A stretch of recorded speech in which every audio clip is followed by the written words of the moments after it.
Muna natin ang katanungan ni Sir na bakit daw ang lalaki lagi ang nag-a-adjust para tumagal. Wala daw po bang paraan para mas maging mabilis? What?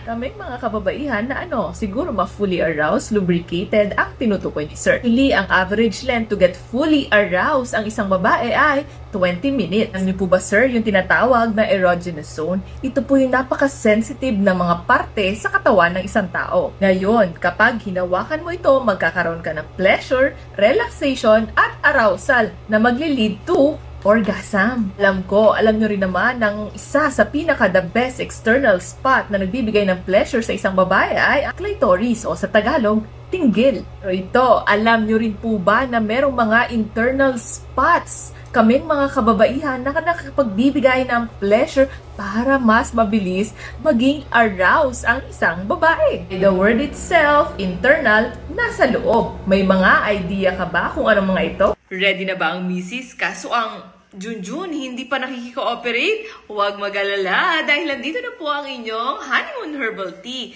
It's a natural product po na merong Chinese herbs. 15 minutes lamang po ang waiting time at ito'y titigas na at pwede nang gamitin. Ready, on the go! Pwede nyo po ito inumin either hot or cold tea. Samahan nyo na po ng honey or lemon para mas masarap. So ano pong hinihintay nyo? Try nyo na itong Honeymoon Herbal Tea at hindi po kayo nito bibiguin. Tandaan lamang, kung kayo ay merong karamdaman tulad ng stroke, diabetes, mataas ang inyong blood pressure, or even mataas po ang inyong cholesterol, mas mainam pa rin pong munang kumonsulta sa ating mga doktor, sa ating mga urologist bago po gumamit ng kahit anong pampatigas. Maraming salamat po. Number 1, Grafenberg spot or mas kilala sa tinatawag na G-spot.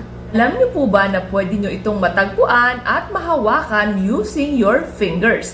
Pwedeng 1, 2, or even 3.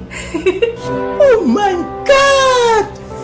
Di mo to kailangan i-insert ng sobrang deep. Actually, mga madam, insert 2 to 3 inches is enough. Pwede nga ang 2/3 lang is pwede mo na siyang ma-reach ang G-spot. Tanong, paano ko naman malalaman kung G-spot na yung nakakapako? Stop it. Get some help.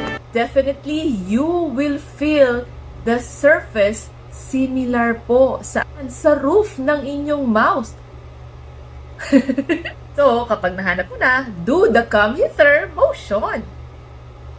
Next, meron din pong tinatawag na A-spot. The difference is, kailangan much deeper po ang penetration. So, kung kanina 2/3, ngayon naman kailangan ng 4 to 5 inches penetration. Like sa G-spot, meron tayong mark. Dito naman po sa A-spot, there is no particular structure po na makapagsasabi na nasa A-spot na po kayo. But this is an erogenous zone. Definitely, by touching this one, it's very sensitive. Next one is cervix. Kung kanina kaya i-reach ng mga fingers, dito po mga madami sir, kailangan na po ng hingi ng tulong, whether a penis or a sex toy. Bakit po? It's a deep penetration. Paano ba malalaman kung nasa cervix na? Para ka lang po nagtatouch sa tip ng nose ninyo. It's a round structure. The next one is K-spot. Kung kanina po, ang pinag-usapan natin is G-spot.